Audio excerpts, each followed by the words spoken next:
Si nous nous adresserons à la jeunesse française, il est certain que dans le monde aussi, les étudiants et les jeunes diplômés sont de plus en plus touchés par la précarité. Aucun espoir n'est donné à ces jeunes qui arrivent sur un marché ultra concurrentiel. Ils sont confrontés à une offre de plus en plus faible et des besoins de plus en plus importants. Les TPE et les PME nationales de chaque pays sont des viviers d'emploi pour les jeunes diplômés. Elles seront en effet 50% à vouloir, en France, embaucher des jeunes. Il est constamment de remarquer que quasiment rien n'est fait pour aider les jeunes travailleurs et les PME nationales face à une grande distribution de plus en plus importante. Notre devoir est donc de trouver des solutions à ce problème qui devient un vrai fléau, tant pour les jeunes français que pour les jeunes du monde entier. Ainsi, le collectif Marraine observera les stratégies mises en place par les dirigeants des pays étrangers pour lutter efficacement contre cette précarisation. Beaucoup d'étudiants et de jeunes diplômés connaissent les mêmes problématiques, que ce soit le travail précaire, l'insertion dans la vie active difficile, une perte de frein à l'avenir ou un taux de suicide élevé. Ces jeunes, d'où qu'ils viennent, rencontrent des problématiques similaires. Peu ou très diplômés, il arrive fréquemment qu'ils trouvent difficilement un travail. Les causes sont multiples et les conséquences parfois désastreuses. Le libre-échange entre États ayant une compétitivité différente ne sert évidemment pas les jeunes diplômés dans beaucoup de pays. Ils sont mis en concurrence, soit parce qu'ils sont jeunes travailleurs, les grandes entreprises préféreront alors délocaliser ou embaucher un étranger à bas coût, ou même tout simplement quelqu'un ayant plus d'expérience, soit parce qu'ils sont jeunes entrepreneurs, et là, ils doivent donc supporter le coût des PME qui sera bien vite moins attractive qu'une grande entreprise qui produit en Chine, par exemple. Bien souvent, les jeunes diplômés sont contraints de trouver un travail précaire ou alors un travail en dessous de leur qualification.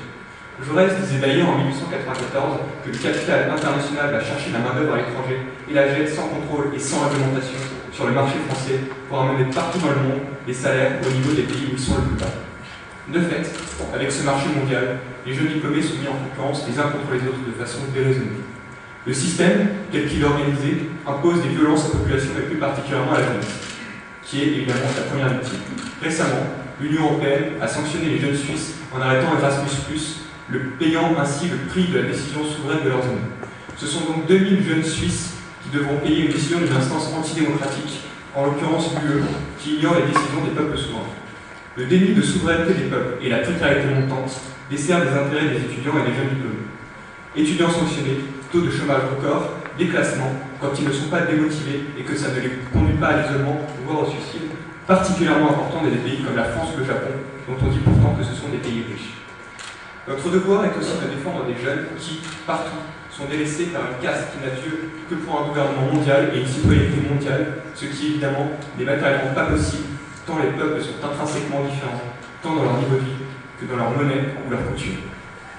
Défendre les peuples, c'est avant tout défendre chaque peuple de chaque nation. Ainsi, certains pays, notamment en Afrique, voient de plus en plus leur jeunesse partir avec la fuite des cerveaux. Alors que les Africains disposent de 15 médecins pour 100 000 personnes, nous disposons pour la même population en France de 380 médecins. Partout dans le monde, il est une tâche noble pour les jeunes diplômés que de défendre leur pays, leur nation, et ainsi éviter la tentation de l'exil. De toute évidence, cette tentation de l'exil est évidemment destructrice pour le peuple d'origine. Le collectif Marraine portera un regard amical sur ces jeunes qui, une fois leurs études finies, retournent ensuite participer au développement de leur propre pays.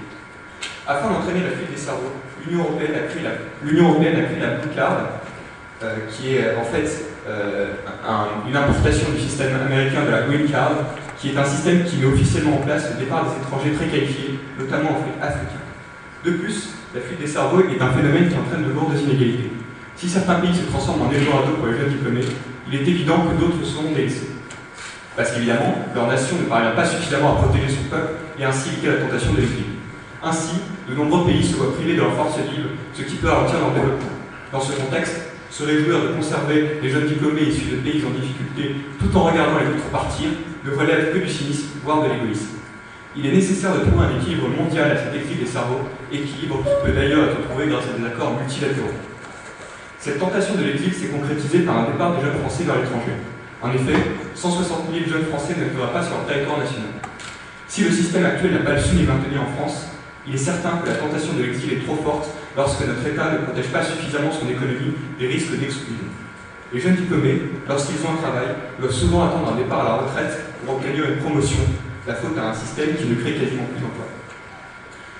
Un État protecteur et régulateur peut être l'antithèse d'un État refermé sur lui-même. S'il convient de protéger les travailleurs et nos entreprises nationales, il paraît évident que des accords bilatéraux doivent se nouer entre nations dans l'intérêt de chacun. A l'inverse, un système comme celui de l'Union européenne, qui est construit sur la destruction des frontières tant économiques que migratoires, ne favorise évidemment pas du tout le travail des jeunes diplômés. En tout état de cause, ce système ne permet rien d'autre que la précarisation du travail des jeunes, l'exclusion et finalement le repli sur soi. Participer à la résurgence des États-nations permettra de défendre chaque peuple et ainsi de laisser personne à l'abandon. Un État protecteur et régulateur favorisera donc la prospérité sereine et l'enracinement des populations étudiantes de tous les continents.